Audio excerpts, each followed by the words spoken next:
G'day and how you going, everybody? Wu-Tai Nostalgia back here, and I had a great idea. Now, it came to me in a dream, and it all was inspired by Fortnite. But hear me out. So, you know in the game Fortnite, when you jump out of the battle bus, you have a parachute type thing that you land with. Some of them look like actual parachute devices, and some of them look like parasols or umbrellas that spin as they're going, much like this. So you jump out of the battle bus, and you kind of float down to wherever you need to go. Well, imagine the reverse of that. Imagine a drone that looks like this, a parasol that picks you up and moves and can take you places. Why this idea can actually happen with just some minor technological advancement. Although I don't have the money right now to build one of these to show you, I can use this as an example to show you what I mean. This part would not spin. This spinning action would happen inside with a very lightweight, very high strength prop that would come out and be enclosed in this somehow. And this part would spin, but you wouldn't actually see it spinning. It would have safety mechanisms so you couldn't put your finger up in there or your hand up in there and chop your arm off, because you know somebody would do that. Inside of this enclosed thing, you would have a system that would intake air, spin very rapidly, and then output the air so that you wouldn't have wash blowing down on your face while you're trying to go up in the air. And so you're like, oh, here I am flying. And then you have air in your face from a mini jet engine. That's not going to work. The exhaust is going to have to blow out of the side. But how would you power the damn thing? Well, you would have to have this pole, this tube that you're going to hang on to as an engine, as a high torque engine. They exist. I can't remember the names of them, but they're long engines, and the staff that would basically turn the propeller would be going around the length of the engine all the way down, so it would be one independent system.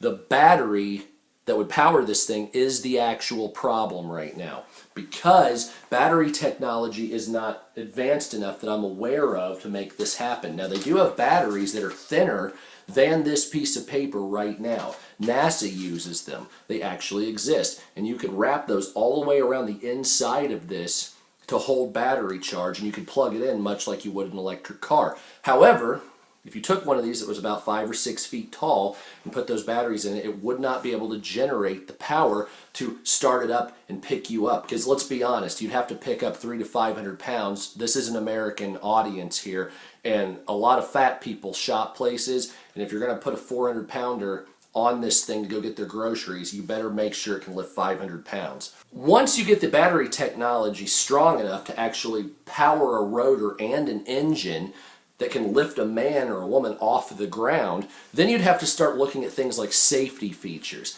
So the way I look at it is, obviously you're going to have a platform that your little feet can stick on, and something that would harness you so you don't fall to your death, because just hanging on, it's probably not a great idea. That's probably going to be a recipe for disaster. Furthermore, on top of that, you're going to have a very strong gyroscope, because this thing's going to be spinning a lot, and so you're going to have something that stops the torque so you're not spinning out of control and fly off the thing.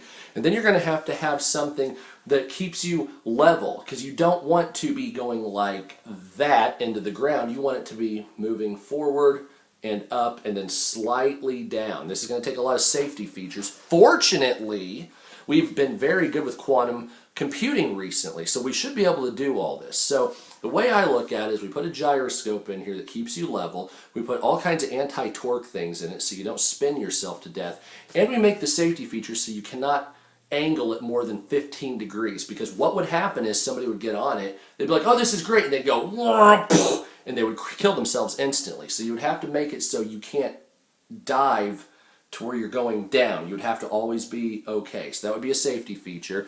And then on top of that, I looked into this, and if you were starting it up and there was a malfunction, it would have to be able to detect the malfunction before it happened. I know this is very difficult, so that it can land safely without killing the operator. Industrial drones that would be made later on that could lift 1 or 2 people.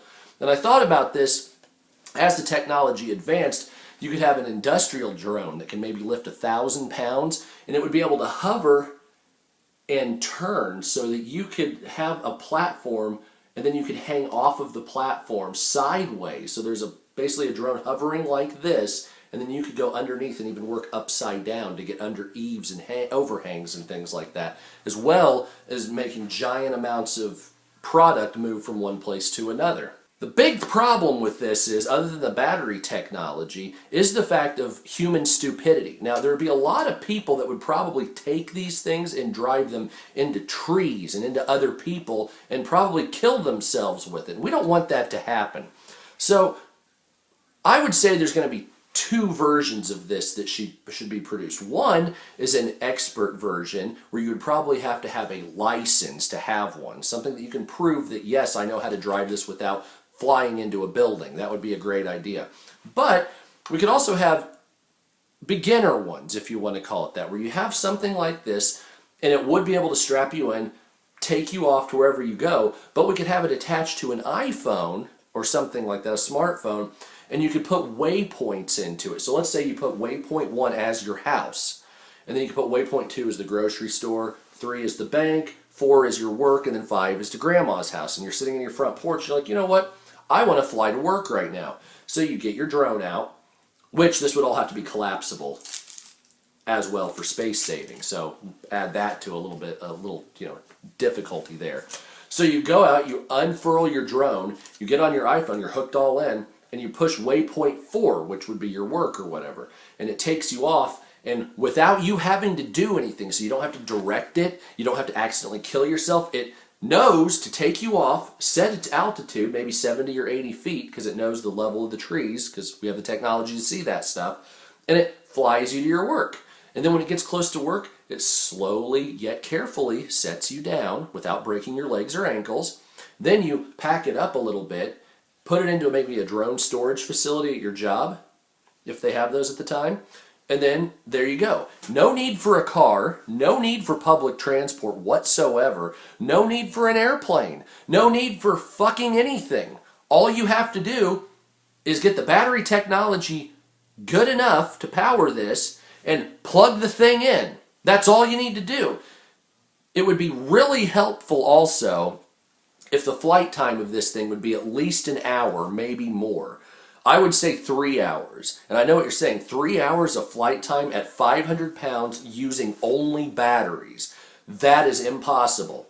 It's only impossible if you say it's impossible. And I think it's very possible to make this happen. All we have to do is increase the power and output capacity of all batteries and make them flat, but increase the capacity by 50 or 100,000%, and I think we really have a ball game here.